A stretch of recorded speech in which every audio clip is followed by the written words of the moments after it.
2047 तक भारत को एक विकसित देश बनाने के लिए बेहद जरूरी होगा कि अगले 2 दशक में रेल कनेक्टिविटी, विशेषकर रेलवे इंफ्रास्ट्रक्चर पर निवेश बड़े स्तर में बढ़ाया जाए। शुक्रवार को दिल्ली में आयोजित एक पैनल डिस्कशन में चिंतन रिसर्च फाउंडेशन ने भारत को मिडिल ईस्ट और यूरोप से जोड़ने के लिए प्रस्तावित रेल कॉरिडोर का एक रोड मैप पेश किया।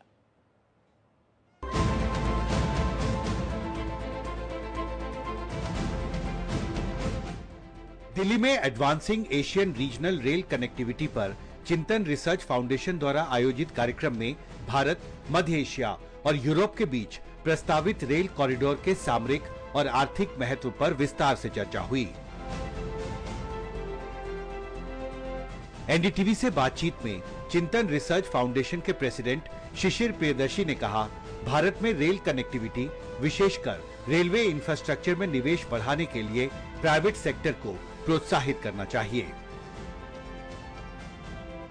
ये जो सोच है विकसित भारत की, एक लॉन्ग टर्म विजन है प्रधानमंत्री मोदी का, उसमें रेल इंफ्रास्ट्रक्चर, रेल कनेक्टिविटी कितना महत्वपूर्ण है और जो नए टारगेट सरकार ने तय किए हैं, क्या उसमें प्राइवेट सेक्टर की भी भूमिका होगी इसमें? बहुत शुक्रिया।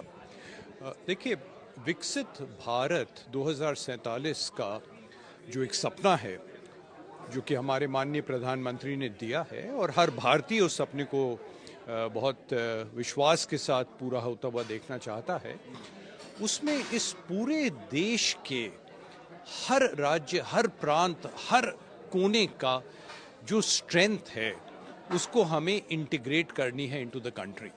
मतलब कोई रीजन ऐसा ना हो जो कि लेफ्ट बिहाइंड हो, और उसके लिए बहुत आवश्यक है कि जो पूरे देश की कनेक्टिविटी है वो रहे।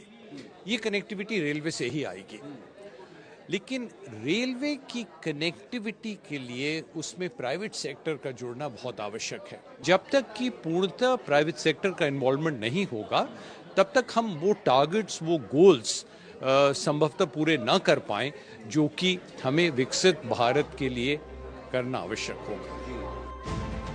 विशेषज्ञों ने चिंतन रिसर्च फाउंडेशन के कार्यक्रम में कहा, रेल कनेक्टिविटी पर निवेश बढ़ने से आर्थिक गतिविधियां बढ़ेंगी, बिजनेस का विस्तार तेजी से होगा और रोजगार के अवसर भी बढ़ेंगे। जाहिर है, भारत को विकसित देश बनाने की चुनौती बड़ी है और इसके लिए देश में रेल कनेक्टिविटी, विशेषकर रेलवे इंफ्रास्ट्रक्चर पर निवेश बढ़ाने के लिए सरकार को नए विकल्पों पर विचार करना होगा।